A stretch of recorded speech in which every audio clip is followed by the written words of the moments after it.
What's up, everybody? Welcome to episode number 1 of Audio Talk Wrestling's weekly WWE reviews, where we review both Raw and SmackDown of this week. My name's Jonathan. I'm joined here by my awesome co-host, Thomas. Say what's up, man. Yo, what's up, guys? How you doing today, man? Are you ready to talk about this amazing, spectacular week in WWE? Oh, man, I hope that was sarcasm in your voice there, dude. I mean, one show was good, one show was definitely not. But yeah, I'm ready to talk about them both, so let's get into it, man. All right, well, we're starting off with the bad. We got Monday Night Raw, man. Good Lord. Clearly, I'm not feeling too good about this show. I was bored out of my mind watching this, to be honest. There were a couple of good spots, but overall, the show bored me to death. What about you? What were your thoughts? I was disgusted. Holy crap. I mean, okay. It started out great. I was like, we're about to have a good show. You know, we're about to have a good Monday Night Raw. It started out great with a Brock Lesnar promo. You know, you got to have the Universal Champ come out right after his successful victory at SummerSlam in the Fatal 4-Way. Very shocking win, but congratulations to Brock Lesnar. So, you know, him and Paul Heyman, they come out and they start talking and stuff, and you know, we were just like sitting there, you know, enjoying it. The crowd was enjoying it as well. They were still in Brooklyn, I do believe. And then all of a sudden, the monster among men comes out. Braun Strowman. My man, Braun Strowman. I love me some Braun Strowman. And I was like, yes, this is great. So I thought Braun Strowman was actually about to go out there and get on the mic and talk. But, you know, that's not how Braun Strowman does things. So Braun Strowman destroys Brock Lesnar again. Yeah. He destroyed him again. Destroyed is an understatement for what my man Braun did to Brock. 2 nights. Yeah, 2 nights in a row, dude. That's the beautiful thing about Braun Strowman is just he's the only wrestler right now that is believable when he beats Brock Lesnar. Right? Because you look at the guy and it's like, yeah, I could see that. Sure. That man could probably destroy Brock Lesnar. It's possible. Whereas, you know, Roman Reigns, I mean, Brock's probably got like 150 pounds on Roman Reigns. Yeah, it's not believable. Right. But with Braun, it's a different story, so I'm really digging what they're doing right now. Honestly, right now, in my opinion, Braun Strowman is the best thing on Raw. The guy's been killing it, man. I'm full on converted to being a Braun Strowman fan. I love this guy. He's going places in this business. You have got that right. I was so happy to see it. And, you know, the moment he came out, I just thought to myself, I was like, maybe I think I actually mentioned it to you. I was like, maybe they just push Braun Strowman. I mean, after his performance last night, he obviously deserves it more than Roman Reigns and Samoa Joe. So I was like, maybe they just go ahead and push him for the title against Brock because now that we find out why Brock actually retained the title is because his so-claimed UFC opponent, John Jones, has now been suspended from UFC for 4 years, I do believe, for being caught with steroids that helped him pick up his last victory at UFC 214. So, you know, I guess we're going to sit here for another 6 months with maybe Brock Lesnar showing up for 3 Raws. Well, you know, that's what he does. Maybe. But we later did find out in the show, though, that it is official at No Mercy, Braun Strowman versus Brock Lesnar. What are you expecting from this match? Well, if I had to sum up my expectations for this match going into No Mercy in one word, it would be chaos. I want to see chaos. I want to see... We saw 2 announce tables get broken at SummerSlam. I want to see 3 of them get broken at No Mercy. And I want to see a 4th one launched on Brock. Not tipped over on Brock. Not set on top of Brock. I want it to be launched office chair style. In the only way that Braun Strowman can do.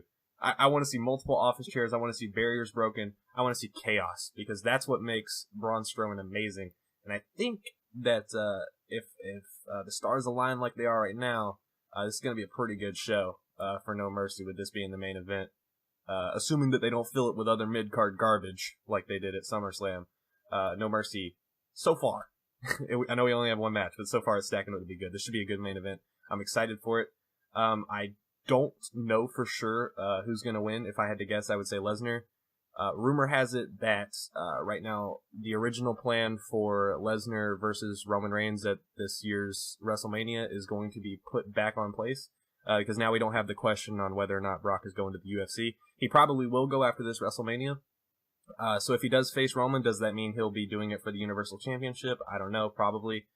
Does he lose it along the way? Maybe, maybe not. If anyone's going to take it from him, I wouldn't mind it being Braun, although, I want my man Samoa Joe to have that belt. Clearly they've got other plans for him, though. So right now, I'm cool with Braun winning. Your thoughts, though? You think Braun's going to take the belt? Or you think Brock's going to hold it? It's tough, dude, because, it's just this entire thing with the whole, John Jones being suspended from UFC now. It's kind of, thwarted any plans of Brock leaving at this point. So, I really don't know right now. I guess we'll just have to keep going throughout the weeks, building up to No Mercy, I guess, for my answer to get released. Obviously, I would love Braun Strowman to take this belt because he deserves it. Oh, my gosh, he deserves it. 2 nights, he deserves it more than hardly anybody else on the show. The only person that's close to being, capable of having that belt is Samoa Joe, which I wouldn't mind him having it either, but I agree with you, though. I expect chaos. But here's the thing, though. There's not been a set stipulation for the match. So as far as we know, it's just going to be a regular old Brock Lesnar versus Braun Strowman. Maybe towards the build-up, they add a stipulation. That would be amazing. Maybe an ODQ or something, or a street fight. That would be great, I think, because, Braun Strowman and Brock Lesnar together, obviously, we know what happened. So, and the crowd loves it. The universe loves it. So I think that would be a great choice for business. So maybe we can see a stipulation being added to that match for No Mercy. Yeah, hopefully. I wouldn't mind seeing a Falls Count Anywhere match. I don't know about you. I think that'd be cool. See them actually fight out in the crowd and whatnot. But, either way, that match is going to be good. But moving on in the show. We got a lot to hit tonight, so I do want to take a moment to just stop by and let's talk about the amazing promo that also one of my guys, The Miz, came out there and cut on John Cena and Roman Reigns, who were possibly hinting at a future feud with each other, but that's aside the point because The Miz came out and had a lot to say. It was almost like a shoot promo because he said some pretty valid points. He was making fun of the crowd, how he feels sorry for him. They don't know whether to boo or cheer Cena or Roman Reigns. Who does that affect? It doesn't affect them. It affects The Miz. He needs some more camera time. John Cena says, you should be earning everything that you have. And The Miz says that he's been earning it for 12 years. And, where does he get on the card? So he had some good points there. I love The Miz, man. This was just a great promo. Yeah, dude. I know your love for The Miz has been there ever since he won that WWE title in 2010, I do believe. But yeah, no, I gotta give him props. That was a great promo that he cut. I mean, I don't have anything against The Miz. I mean, he's just one of those guys that's just annoying to me, but that just means that he plays his character really well and he's doing his job. Even when I know it's just a character and it still annoys me, that tells me that he is doing a good job playing his character and his role. And, he cuts great promos. 100%. May not have, the best tier matches, but, at the end of the day, The Miz can get it done on the mic and in the ring at the same time. Obviously, he is Intercontinental Champion. So, yeah, I really like the promo that he cut with Roman and John. I thought, we're about to see John Cena versus Roman Reigns or something like that, man. John Cena, free agent, now getting on Raw, crowd was absolutely hating every minute of it until The Miz came out there. So, and then what do we get hit with? A tag team match again with The Miz and Samoa Joe, and then Roman Reigns and John Cena. Which on its own really doesn't make much sense. I don't really understand what they were doing with this. I get it. You want to have your guys doing their thing because now Braun's kind of out of the picture now that he's moving on to Brock. So now you just have you have an odd number with Joe, Cena, and Reigns. So you gotta throw The Miz in there, I guess. I don't know why, but we got the promo out of it, and the main event's later to come. We'll talk about that. But is there anything else you want to say on this? I just wanted to touch on this promo because I like The Miz. Oh yeah, dude. No. Really and truly, I think I do agree with you about the them not knowing exactly where to put Joe and Reigns after this, since they are pushing Braun, or after the Fatal 4-Way. To be honest, I think this was just a bunch of hurried up BS that we got, that they had no idea what the F to do, so they just threw this crap together. And obviously John Cena was coming to Raw, and now just throw the Miz in there, and they had no idea what the freak they're doing. But hopefully next Monday it gets better and we don't see any more of that, because that is annoying.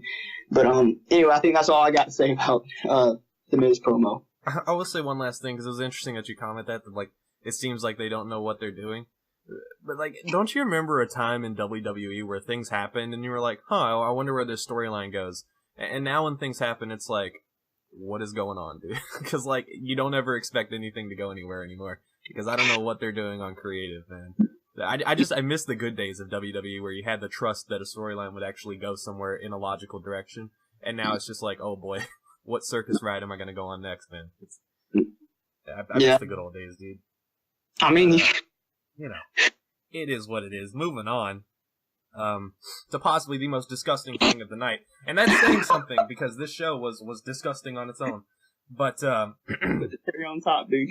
We got the great works of Enzo Amore and Big Daddy Cass coming out here for the Brooklyn Street Fight, if you want to call it that. It was more like a Brooklyn Street Cuddle. Was not digging this match, dude. Enzo came out there, did what Enzo does best, and got effed up by Big Daddy Cass, dude. Wasn't even a match. Enzo got destroyed as usual. Homeboy brought out a shopping cart filled with weapons. What is this, ECW, dude? You're not doing anything. Take that shopping cart out of here. Just go on, do your little chicken dance right back down the ramp, and go back to the locker room and get made fun of. Because you need to just get off this show. Which he actually did. He's on 205 Live now, but we'll talk about that. So yeah, big thing that came out of this match. Big Cass went to go for a boot on Enzo, fell out the ring, and apparently tore his ACL. It's possible that he'll be out for 9 months. So not only has Enzo possibly on his own ruined SummerSlam with that shark cage match, but he has also taken 9 months out of Big Cass's career, because as if doing what he's done wasn't enough, you had to take the man's career down with him, which on its own wasn't much. But, poor Big Cass, dude. I feel sorry for the guy. Out 9 months and Enzo's on 205 Live now. I don't know what to say, bro. This is I'm so sick of Enzo. I was such of a fan a month ago, and now I possibly hate him more than any other superstar on that roster. So I don't know, man. Listen, did he get the win though? That's the main thing. Did he get the win? Yeah, he finally got the dub. Yeah, they had to take Big Cass out. He got the win. He was happy about that. He finally managed to find a way to stand on his own 2 feet, and he was loving it, dude. His theme song was playing. He was doing his chicken dance. I mean, if you want to call it that, I don't know what the heck he was doing, dude. He was so just destroyed. But, he was happy because he won. But, oh boy, Enzo Amore, what a joke. All right. I mean, he's on 205 Live now, though, so that's, I don't know how that's going to work. He's not able to compete with those guys in the ring, so that's not going to go anywhere. I'd give him 3 months tops at 205 Live before they drop. Not even 3. I'll take it back. 2 months. 2 months until it gets dropped. 1 month? 1.5. You're right. Honestly, it'd be a miracle if we saw him on the show next week. Yeah, you're right. I mean, it just keeps on getting lower, dude. The sooner this guy gets out of the company, the better, in my opinion. I can't stand him. Anything else you want to talk about Enzo before we move on? I know there's a lot to talk about, dude. Enzo's an amazing guy. Thankfully, no. I think we can move on. All right, dude. That's good. We're going to keep the train going. Moving on. Main event. This was what the promo led up to. We have John and Roman versus Joe and The Miz. What did you think about this match? I mean, obviously, it's going to be good, dude. I mean, you got, the best of the business and the future of the business on the same team. So, and then you got, standout guy in Samoa Joe and your Intercontinental Champion, The Miz, on the other side. So it's like ring filled with superstars here, and it's just, I mean, obviously you're expecting it to be good, but I just really didn't care.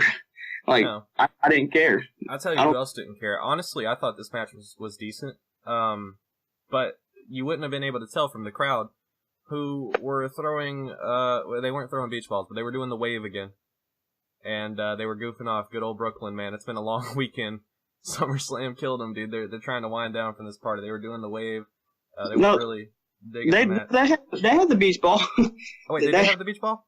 They had the beach ball Monday night, yeah. Because everybody was so entertained with the beach ball instead of the match. Oh, yeah, that's right. You're right.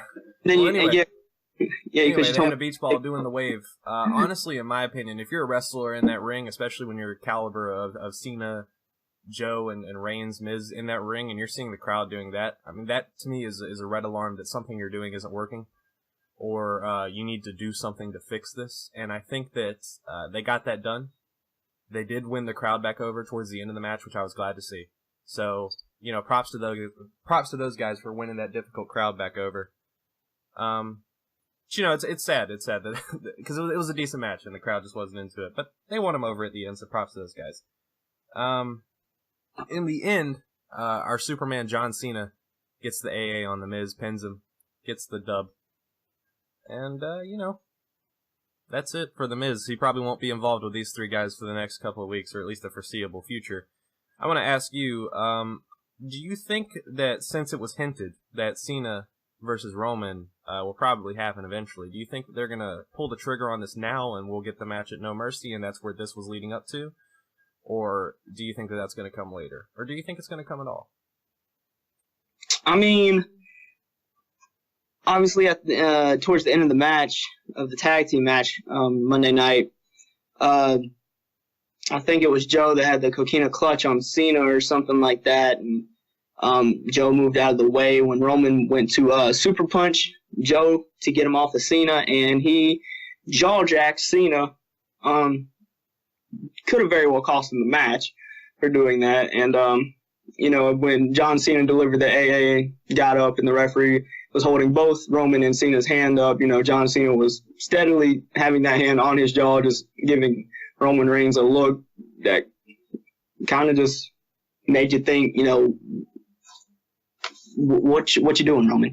Was it actually intentional? Since John Cena came out there and just started talking to you like that, or was it just accidental friendly fire? I do think that was a big hint though for a rivalry between these two, because the future of the business and the business clashing together, I feel like as much as people would hate it, because nobody would really care, I don't think, but I think it will be good. And for when they do that, I'm not exactly sure.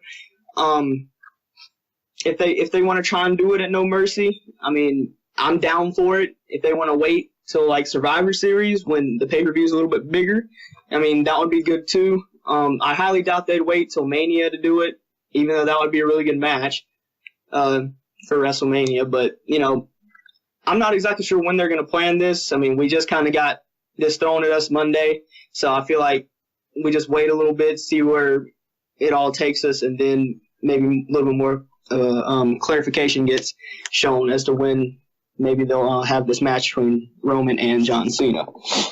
Okay, that works for me. The fact that they're hinting on it now, the way that WWE kind of rapid fires their storylines, I'm going to predict it's going to be at No Mercy, but it's yet to be seen. I think personally it would be better to hold it off till Survivor Series so you have that big draw for the big pay-per-view.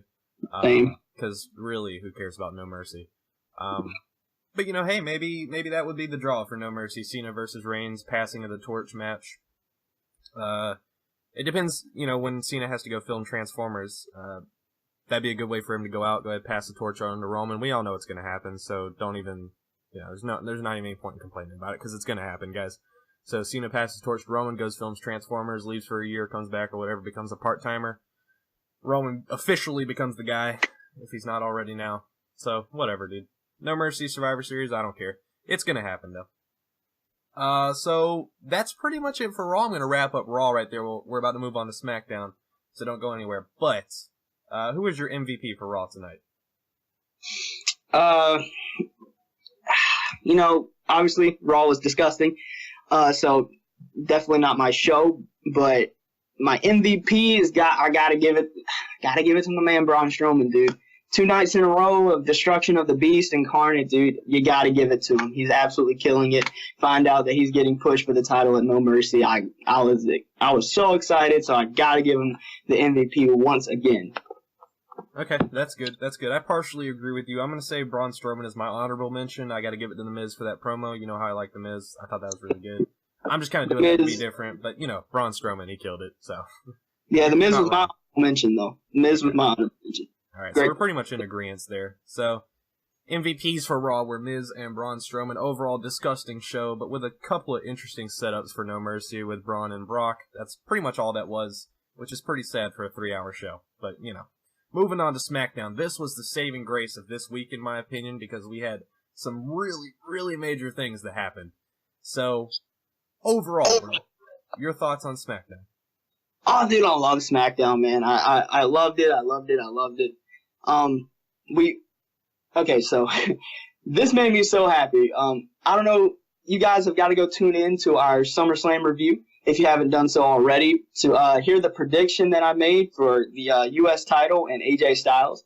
But I basically predicted that this week on SmackDown that AJ Styles would come out to the ring, get on the mic, and say that he's reopening his U.S. challenge, or U.S. Open challenge. And what do you know? AJ Styles comes out there, and he does exactly that.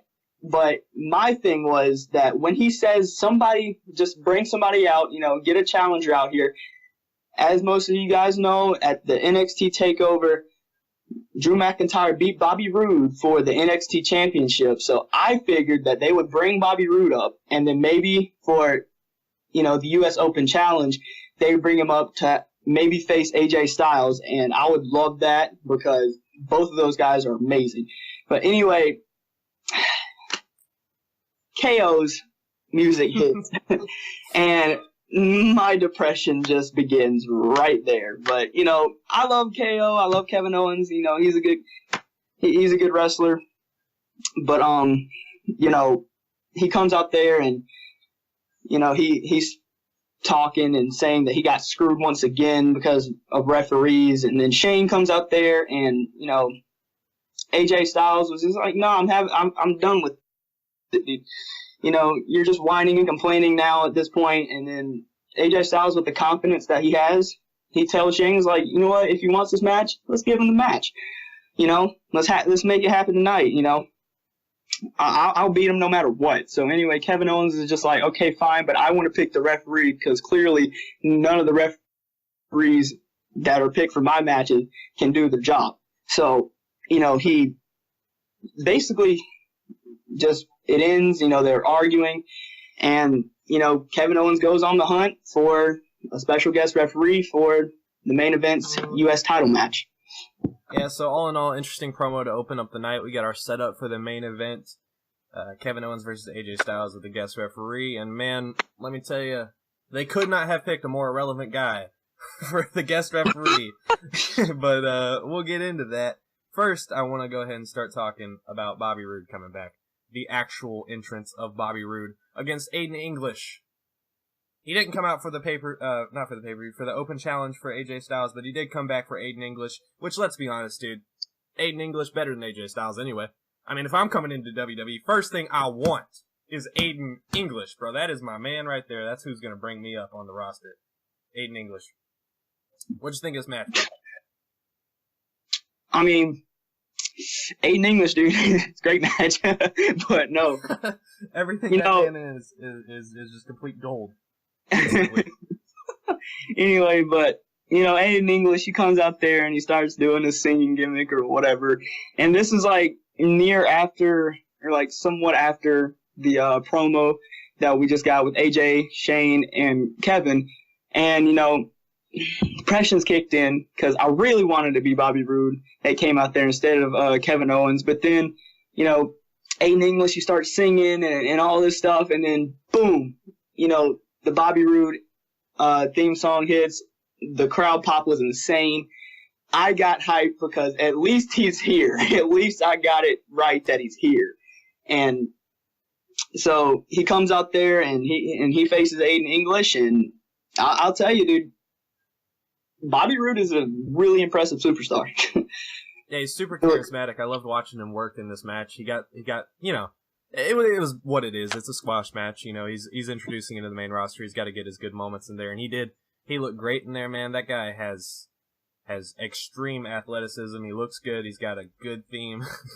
He's got a good gimmick, dude. I love Bobby Roode as a package right now, and I'm really glad that they brought him up from NXT. I think this was a good time to pull the trigger on him now that he's hot, coming off that title run.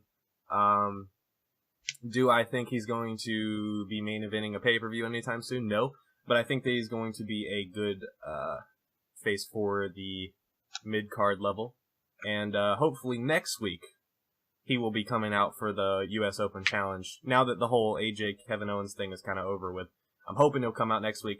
I personally wish he came out this week, not just because that was your prediction and I was happy for you getting that right, but I just think it would have been a better way to do it. Because, Aiden English, it's cool, but I think the U.S. Open Challenge would have been a better way to introduce new talent. Because if you get that and he gets the belt on him, you can give it to AJ Styles. You can give it right back to him in like 2 months or whatever if you want. But if you give Bobby Roode that good title run, it really cements him, because WWE has a bad habit of bringing in new talent and letting them kind of fade away. So, they kind of did it with Shinsuke for a couple months there too. Thankfully, Shinsuke is getting his rub now. But, they kind of, what was Shinsuke doing the last couple of months, man? And he was coming off of NXT super hot, and he kind of died down on SmackDown when he got there. So I'm worried that hopefully that won't happen to Bobby Roode. Hopefully. I'm hoping next week he'll come out for the Open Challenge, possibly get the U.S. title, feud with AJ Styles. That'd be a great way to submit him into the upper mid-card level. AJ is a great worker. He can put Bobby over, and I think that'll be great. Any more thoughts on Bobby Roode? Once again, good props on that prediction, bro. That was spot on. That was spot on. Yeah, thanks, dude. Like I said, I was just excited that it didn't all fall into a place exactly how I thought it would, but at least basically I was right. But I'm really excited to have Bobby Roode in the business. I definitely agree with you. Anytime soon he's not going to be getting pushed for any major title except maybe the US, I'm hoping. But definitely with his talent, I think WWE needs to acknowledge how good this guy is and how well he works in the ring, and how well he can work on the mic, and how well he can work with the crowd.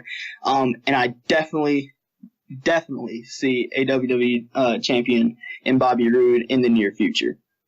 Yep. I'm glad he's there, dude. I hope this SmackDown will forever be glorious moving into the future. And moving on to the next point in our show, I kind of threw this out there as well, so I get points for my prediction here. Shelton Benjamin's back. There were rumors of him coming back, but I was suspecting it would be this Tuesday, and it was. So Shelton Benjamin is back now, and this was set up. Kurt Angle was talking to Chad Gable. Not Kurt Angle. Shane McMahon. Daniel Bryan. Daniel Bryan. I'll get it right one day. So Daniel Bryan's talking to Chad Gable. He says, I'm sorry, man. Your tag partner got taken away. And he's like, yeah, that's all people ever talking about. Jason Jordan's gone. And Daniel Bryan says, well, I was talking to Kurt, and he got one of his old buddies back, and we're bringing a guy up for you. You're going to have a tag partner now. And Chad Gable's like, all right, who is it? And what do you know, man? It's Shelton Benjamin. Shelton Benjamin comes out the side. Chad Gable goes full-on fanboy. Can't believe it. It's his idol, Shelton Benjamin. Hopefully that'll be a cool little angle for them to go. Chad Gable's all starry-eyed at Shelton Benjamin, and they can have a good tag team. I'm excited to see what these two can do, man. I think it's a decent fit for them. I think that Shelton will add some diversity to the offense for Chad Gable, although from what we've seen with Chad Gable in his recent singles bouts, he's pretty diverse as well. Chad Gable can move around in the ring like I didn't really know he could do. He's been really showing as of late, so I'm excited to see what these two can do. My question for you is, do you think that Shelton Benjamin being brought back in this way was better or worse for him? Like, do you think that it would be better for Shelton to come back as a singles guy? Because I also kind of thought it was possible for Shelton to come back for the U.S. Open Challenge and do like a singles run. But are you okay with the tag run for Shelton, or do you think that maybe he should come back as a single? Like, how do you feel on this? How's it resting with you? Well, I mean, Shelton Benjamin is a really good competitor. He's really athletic, and you know, he can fit really anywhere. As far as like a U.S. champion or an intercontinental champion, he's obviously been that type of guy in the past. But I feel like he was more successful, and he was, I don't know, more liked as a tag team champion when he had that tag team with, oh crap, I can't remember his name, but anyway, they were like pretty good back in the day. When Shelton Benjamin was just kind of starting out. But anyways, I think it's good for Chad Gable because Chad Gable kind of possesses that, Kurt Angle type ground and pound technical wrestling, and then Shelton Benjamin has the ability to be kind of the ground and pound athletic, and then going maybe high flying. Homeboy like did a moonsault or a front flip off of a ladder like WrestleMania 25 or something. It was insane. Yeah. So I feel like a tag team with these guys, I feel like the way that they can work will be good, and I feel like this was good for SmackDown as far as tag team competition, because now I feel like we have somebody else besides the Usos and the New Day to be in the championship card. And I feel like these guys can get it done if WWE really wanted it to happen. I feel like these guys can make it happen. I think they can make it work.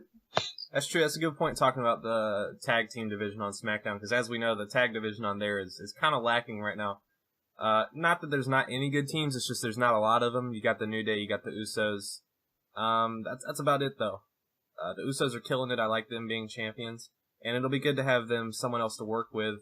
And, now let's go ahead and pull the trigger on Breezango. Let's bring them up, have them wrestle. I know it's funny, but they're as over as they're going to get with the crowd right now with the whole Fashion Police, Fashion Files thing going on. Maybe now it's time to pull the trigger on them, bring them back into the competition mix. And let's get some diversity up in the tag team division, because it's kind of getting stale on SmackDown.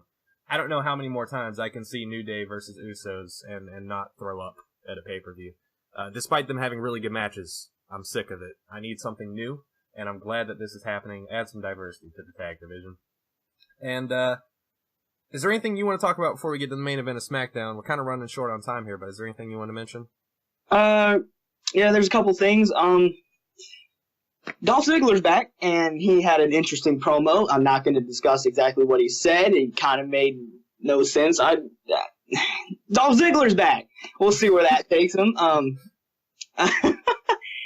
There was a tag team match with Becky Lynch and Naomi versus the new SmackDown Women's Champion, Natalya, and Carmella, the Money in the Bank winner. And match was kind of all right.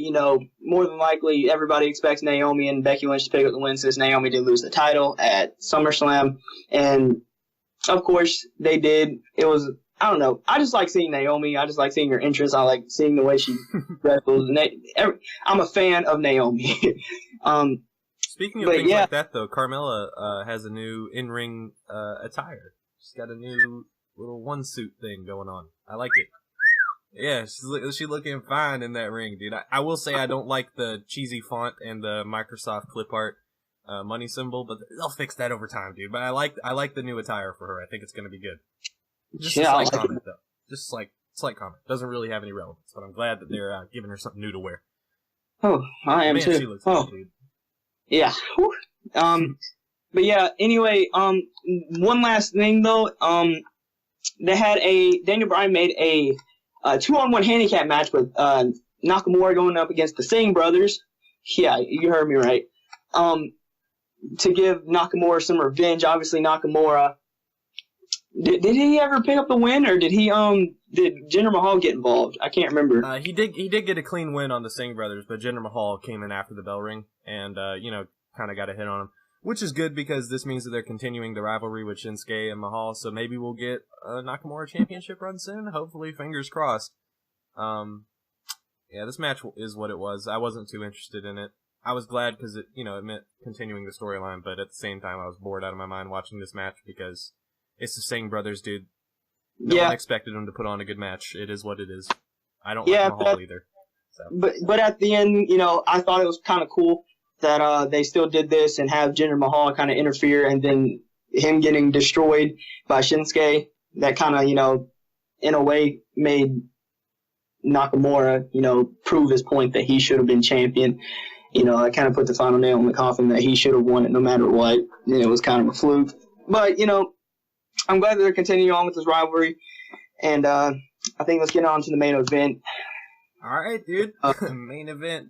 Kevin Owens, AJ Styles, and the most irrelevant man in WWE. The man whose career died in 5 seconds. Baron.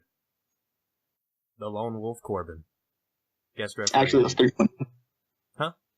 It was 3.9 seconds, not 5. 3.9. Sorry, I was too generous. I gave him 2 extra seconds on his irrelevant career. Dude, he'd be so happy. If he heard this, he'd be so happy. Oh, yeah. I'm sure he would, dude. I mean, you gotta find the silver lining in his life, dude, because his career ain't going nowhere now. Disgusting, man. But he's guest refereeing, which, it is what it is, dude. This match was good. I want to comment that Kevin Owens he really stood out in this match to me, man. His constant yelling and nagging whenever something goes wrong is, for some reason, hilarious. Usually I find things like that annoying, but for some reason with Kevin Owens, it just works for me. I don't know about you, but it just works. Because it's almost like believable. Yeah. He makes it extremely believable, and that's what makes Kevin Owens amazing. It's his subtle facial expressions when he hears if you watch him in a promo when he's listening to someone talk, his subtle facial expressions that he makes towards what people say is it's gold, dude. I love Kevin Owens as a character. It's great. Same. The match was good. It was definitely probably the best match of the night. It comes in. So Kevin Owens gets a low blow on AJ Styles after Shane McMahon actually comes into the match and starts talking to Baron Corbin, and Kevin Owens hits the low blow, and Baron Corbin goes for the 3 count, but Shane's like, you ain't doing that on my show, man. He takes Baron Corbin by the foot, rips him out of the ring, and Baron Corbin, like the 5-year-old child that he is, rips off his referee shirt, throws it at Shane McMahon, and walks out, dude. Walks right back down the ramp into the locker room. Yeah, he quit, dude. Yeah. He quit. Just like he should have done before he went and lost his life last week. Yeah, dude, for real. Dude, he should have quit a long time ago. Still amazes me, dude. His life, his whole entire career, his life is in a briefcase. And he loses it in 3.9 seconds. 1 punch from John Cena. That's great, dude. Get up for Baron Corbin, dude. What a wonderful career he had. Not really. Anyways. Shane McMahon takes that referee shirt, puts it on, and old Shane O'Mac goes in there to do what we know he does best. Refereeing matches, dude, without screwing people over. Calling it right down the middle as Shane always does. He goes in there, and AJ Styles hits the phenomenal forearm, and man, was it phenomenal. Gets the pin. AJ Styles wins the United States Championship, putting the final stamp on this rivalry, which was gone on for arguably too long between him and Kevin Owens, and now AJ Styles can move on to bigger and better things, and Kevin Owens and Shane McMahon can have their rivalry, which rumor has it will go into Survivor Series, where we could possibly have Team Shane versus Team Kevin Owens. And I kind of do think that's going to happen, given what we saw tonight. I'm guessing Baron Corbin is going to be on Kevin Owens' team. AJ could possibly fight for Shane. I don't know. We'll see how that goes at Survivor Series. What are your thoughts on that? You think that's going to be good? Are you excited? Do you care about Team Shane versus Team Kevin if that was to happen at Survivor Series? I think it'd be pretty cool. I mean, obviously in Survivor Series you got to have your traditional, team versus team match, and I think that having a rivalry like that with Shane and Kevin, that would be pretty dope. The only thing that I would have trouble with is how Kevin Owens would find people to have on his team, because Kevin Owens just really isn't a guy that is liked by a lot of people. I can imagine that if that was, a thing at Survivor Series, Baron Corbin probably, if he's still in the business at that point, he will be on Kevin Owens' team. I could probably see AJ Styles being on Shane's team. I know I'm more than likely that Shane will probably put Sami Zayn on his team to, because Sami Zayn and Kevin Owens don't like each other. Blah blah blah blah blah. But I can see it, and I wouldn't mind it.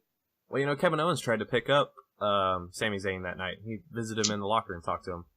Yeah. Sami Zayn, of course, refused. So Sami Zayn is definitely in the match. So, yeah, you're probably right. Probably fight for Shane. We'll get to see an interesting clash between Kevin and Sami. That would be good. I like that. Give Sami Zayn a main event, dude. Even if it's the Survivor Series tag match, put Sami Zayn up there, man. That guy deserves it. He's been getting shafted as of lately on SmackDown. Not as of lately. For a long time, he's been getting shafted on SmackDown. So, that's unfortunate. I hope, going into the future, that AJ Styles will just rock the open challenge, man. Honestly, now that I'm thinking about it, I'm hoping AJ gets a long run with the open challenge. We get, he can build up that title a little bit more, and then we'll end it with Bobby Roode coming out one night and taking the belt from him, and we'll have a rivalry there. That's my hope for that. So AJ can move on to bigger and better things. Kevin, Shane, they get to carry their rivalry into Survivor Series, hopefully. We'll see how that goes. Overall, SmackDown, pretty good show in my opinion. What about you? Definitely a great show. A lot better than Raw. This is my show of the week. I just don't know, for whatever reason, dude. Their SmackDown just puts on a better show than Raw. And, if that's what I have to look forward to every week, I guess I'm fine with that. I really just wish that Raw would just chop that hour off and make it a 2-hour show, because I'd rather not waste 3 hours of my life. I'd rather waste 2 to watch that show. I agree, dude. I agree. Plain and simple right there. But, yes, SmackDown definitely had the better show this week. And I think I'm going to go ahead and announce my MVP, man. I think I'm going to announce my MVP for SmackDown. All right. Who is it? My man, Bobby Roode. I had to give it to him, just for having the crowd pop and him going out there and having a pretty darn... I mean, it was in English, but, he still looked impressive, and God, he's just so good. So, yeah, and just overall, I'm just happy to have him here, dude. I'm just happy to have him brought up and on SmackDown, and I can't wait to see big things happen to him, man. Same. That's fair. I agree with you on the Raw thing. I hope it gets cut down by an hour. We don't need 3 hours for Raw. That's ridiculous. Let's get the cruiserweights out of there. No one cares about the cruiserweights. Take Enzo, take the cruiserweights, move them back over to 205 Live permanently. Let's not have them shift shows like that. That's disgusting. Oh, wait. We forgot to talk about Enzo on 205 Live. Well, oh, yeah, you're right. Well, we mentioned it for a second. Okay, well, no one cares because no one cares about Enzo. Guys, if you haven't seen it, Enzo's on 205 Live. You're not going to watch the show anyway. I'm not going to watch the show. Let's move on, dude. It's Enzo. He's going to get destroyed by Neville. Yeah, because it's irrelevant. Yeah. So, my SmackDown MVP, I like your pick. I like Bobby Roode. That's fine. My MVP is Kevin Owens. He had a good show tonight. Did some amazing work. Had a good match. So, overall, Kevin Owens is my guy.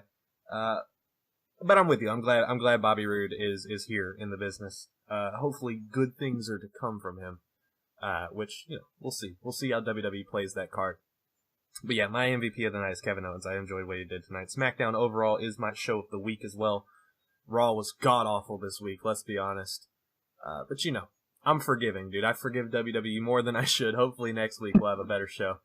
We'll see, man. Well, I'm ready to wrap things up here. If you are, you got anything else to say? Anything you want to talk about before we sign off?